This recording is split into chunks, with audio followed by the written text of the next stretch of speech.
In Yoruba culture, compliments are more than just words. They are more than just flattery. They make your heart so full. Example, if I said, Iyebíye ni ẹwà rẹ, iyebíye ni ẹwà rẹ. This means your beauty is priceless. Iyebíye ni ẹwà rẹ. Your beauty is priceless. Look how that sounds. I mean, listen to it. It sounded so beautiful. Iyebíye ni ẹwà rẹ. Ọmọ dáadáa, ọmọ dáadáa. Which means a good child.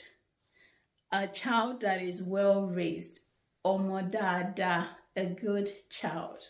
Ọmọ ìyá mi, ọmọ ìyá mi. So if I call somebody ọmọ ìyá mi, it means a child of my mother. This can be used to signify closeness with a person, ọmọ ìyá mi. So next time that you are looking for a good word to say to somebody, say it in Yoruba instead of saying it in English or whatever language that you speak. For example, saying iyebíye ni ẹwà rẹ, iyebíye ni ẹwà rẹ. Ó dàbọ̀.